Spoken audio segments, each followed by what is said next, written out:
started in 1945. Every year, someone would disappear in the foothills of Glastenbury Mountain. A man traveling on a bus, a young woman hiking in the woods, an elderly man working on his farm. They all vanished from the same area.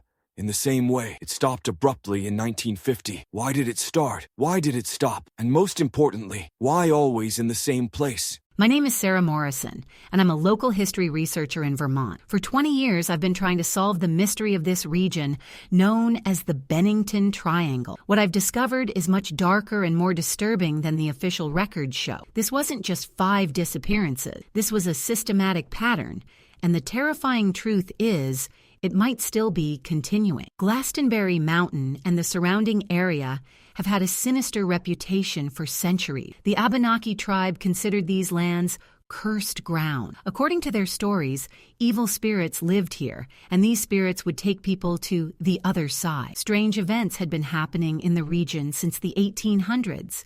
1892. Charcoal burner. Henry McDowell became enraged during a family dispute and killed his neighbor. He hid in the woods but was never found. 1897. A hunter named John Harbor disappeared in the forest. During the search, only some pieces of clothing were found. 1920. The town of Glastenbury was completely abandoned. The 200-person town became a ghost town. The official reason was economic decline, but locals say there were other reasons. But the real terror began in 1945. First disappearance. Mitty River, 1945. November 12th. 1945. 75-year-old Mitty Rivers was an experienced hunter and wilderness guide. He was leading a group of tourists on Glastenbury Mountain. That day, the 4-person group set out early in the morning for the long trail. Rivers was walking in front about 50 meters ahead of the group. Around 3 p.m., someone in the group noticed they couldn't see Rivers. "Mitty! Mitty!" they shouted. No answer came. They turned back to look for him. They found no trace. How could a 75-year-old man, an experienced woodsman, suddenly vanish? Search teams scoured the forest for 3 days. Only Rivers' hunting rifle was found, but there was no sign of Mitty Rivers himself. Local Sheriff James Dunleavy wrote in his report at the time, "It's as if he was erased from the world. This isn't normal." Second disappearance. Paula Jean Weldon, 1946. December 1st, 1946. It was a cold winter day in Vermont. Paula Jean Weldon was a sophomore at Bennington College. She was 18 years old, athletic, and loved outdoor activities. That afternoon, as she was leaving her dormitory, she told her roommate, "I'm going out for a little hike." She wore her red coat and headed toward the long trail. Several people saw her. 3 p.m., Louis Knapp, the gas station owner in Bennington, saw Paula walking on Route 9. 4 p.m., an elderly couple at the Long Trail entrance saw a young woman in a red coat entering the woods. 4:30 p.m. Another hiker on the trail saw Paula on the path. When he asked, "Where are you going?" Paula replied, "Just hiking." This was the last anyone heard from Paula Jean Weldon. When she didn't return to college the next morning, a massive search operation was launched. The FBI got involved. More than 1,000 volunteers joined the search. Planes, trained search dogs, and mountain rescue teams combed the area thoroughly. Nothing was found. Paula Jean Weldon had simply vanished from the world. Third disappearance. James E. Tetford, 1949. December 1st, 1949. Exactly 3 years later, on the same date, another disappearance. James E. Tetford was a 68-year-old former soldier. He lived at the Bennington Soldiers' Home. That day, he had visited relatives in St. Albans and took the evening bus back to Bennington. The 14 passengers and driver on the bus confirmed that Tetford was on the bus throughout the journey from St. Albans to Bennington. They said they saw him when they stopped in East Dorset, but when the bus arrived in Bennington, James Tetford was gone. The most chilling detail, Tetford's personal belongings, his suitcase, coat, newspaper, were still in his seat. It was as if the person had evaporated, but his belongings remained. Bus driver Joe Lemieux's statement, "I saw the man, I talked to him. Then, he was gone." There's no explanation for it. Fourth disappearance, Paul Jepson, 1950. The disappearance of 8-year-old Paul Jepson was perhaps the most heartbreaking of the series. October 23, 1950. Paul's mother was working at a pig farm in Glastenbury. Paul had come to the farm with his mother that day and was playing in the back of a pickup truck. At 3 p.m. that afternoon, when his mother checked on Paul in the truck, he wasn't there. At first, she thought he was playing around the farm, but when she searched, she couldn't find him. A search party was immediately organized. This time, both professional search teams and the FBI were involved. Every tree, every rock, every hole in the area was searched. 2 days later, Paul's footprints were found. The tracks led toward Glastenbury Mountain. But strangely, the tracks suddenly stopped. It was as if the child had been lifted into the air. Bloodhounds followed Paul's scent. The dogs led to the same area where Paula Jean Weldon had disappeared. Then the scent vanished. How had an 8-year-old child walked about 3 miles through mountainous terrain on his own? And where had he disappeared? Fifth and final disappearance, Frida Langer, 1950. October 28, 1950, just 5 days after Paul Jepson's disappearance. Frida Langer was a 53-year-old experienced hiker. She was camping on Glastenbury Mountain with her cousin Herbert Elsner. Both knew the area very well. That morning, Frida decided to go for a hike. Herbert was a bit tired and preferred to stay at camp. Just a short walk, Frida said. I'll be back in an hour. As time passed, Herbert began to worry. At 4 p.m., he started searching. He couldn't find Frida. In the darkness of night, rescue teams were called. Since this was the 5th disappearance, authorities took immediate action.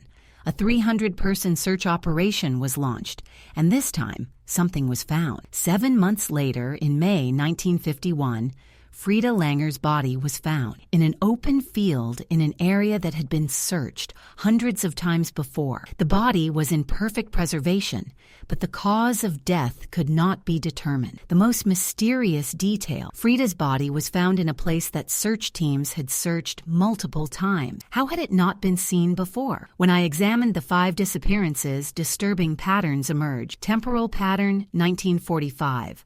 November, Midi Rivers, 1946, December, Paula Jean Weldon, 1947, no disappearances, 1948, no disappearances, 1949, December, James Tetford, 1950, October, Paul Jepson and Frida Langer, location pattern, all within the same 36-square-mile area, around Glastenbury Mountain in a specific section of the Long Trail. Demographic pattern, age range, 8 to 75. Gender, 3 male, 2 female. Experience level, vary, from experienced outdoorsman to college student. Weather pattern, all disappeared in clear weather. Not bad weather, but perfect hiking conditions.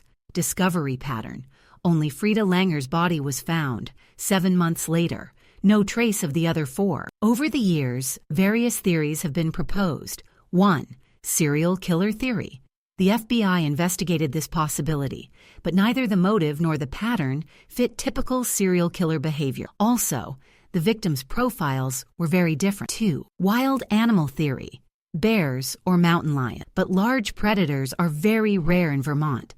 Also, why were no remains or clothing fragments ever found? 3rd accident, natural death theory. People falling into caves, crevices, water bodies, but massive search operations found no evidence. 4. Organized crime theory. In the 1940s, there were illegal logging and poaching operations in the area. Maybe witness elimination? But how could 8-year-old Paul Jepson be a threat? 5. Government cover-up theory. Secret government operations after World War II, but there's no evidence and the timeline is strange. 6.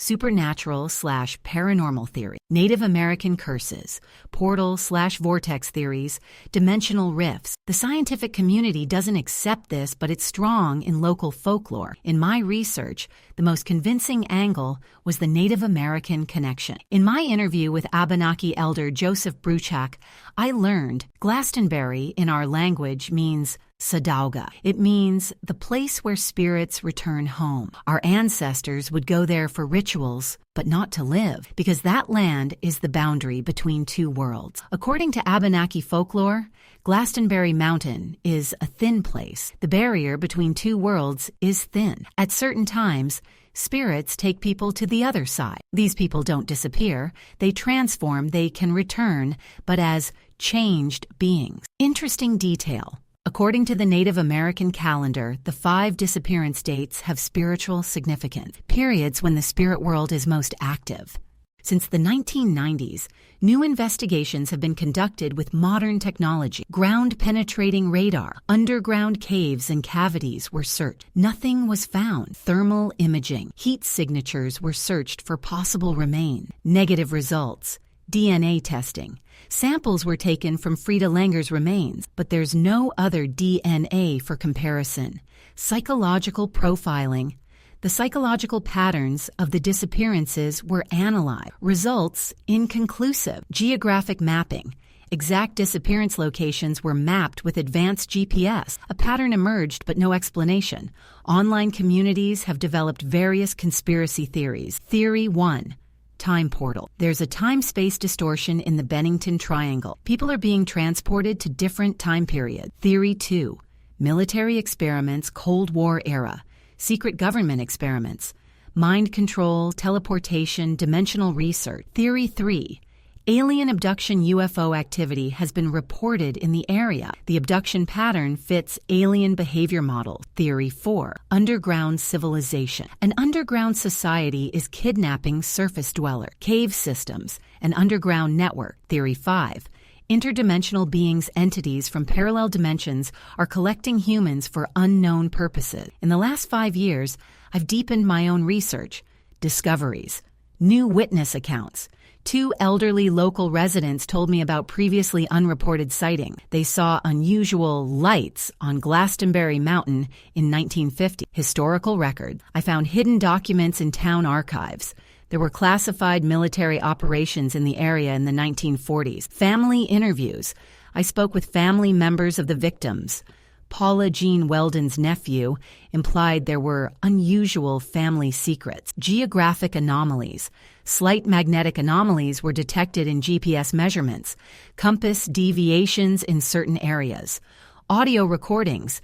Unexplained sounds were captured in my recordings on the long trail. Electronic voice phenomena possible. The terrifying truth. The disappearances haven't stopped. 2020. Hunter Mark Stevens, 34, was reported missing on Glastenbury Mountain. Found 3 days later, confused and disoriented. Memory loss reported. 2021. Hiker Sarah Chen, 28, disappeared for 6 hours on the long trail. Police report. Found wandering, claiming she was only gone 20 minutes. 2022.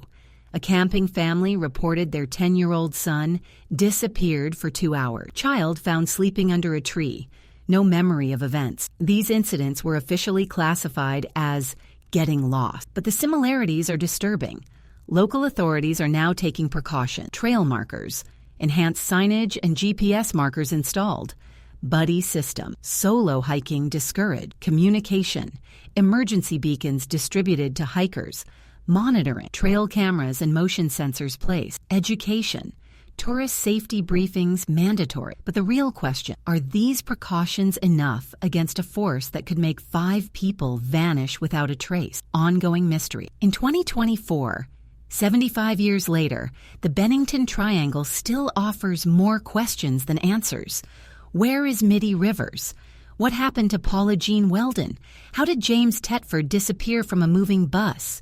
What happened to 8-year-old Paul Jepson? Why did Frida Langer's body appear 7 months later? And the most important question, will this pattern start again? After 20 years of research, one thing is certain.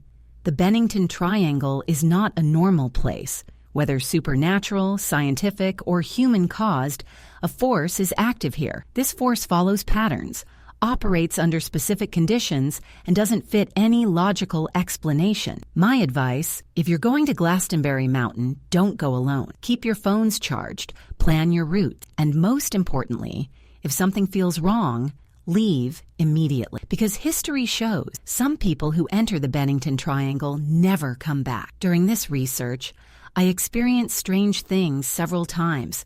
Electronic devices malfunctioned. Compass readings became inconsistent. I felt time perception distorted. I heard unexplained sounds. These experiences aren't objective evidence, but as subjective experience, something is definitely wrong in this area. Vermont is a beautiful state. Glastenbury Mountain offers spectacular scenery, but respect the history. Understand the risks. And remember, some mysteries don't want to be solved. What does this story remind you of? Have you ever encountered unexplained disappearances? What do you think about Vermont's Bennington Triangle? Is a supernatural, scientific, or human explanation more likely? Share your thoughts in the comments, because here at Story Revolution, we believe that unexplained mysteries are real, that some places don't follow normal rules. If this story touched you, don't forget to like and share. Stories like these show the hidden dangers in our world and how unsolved mysteries can haunt generations. A new story is coming soon. Until then, be careful on the trails, don't travel alone, and remember, some triangles might be more dangerous than Bermuda. This story has been adapted from real events.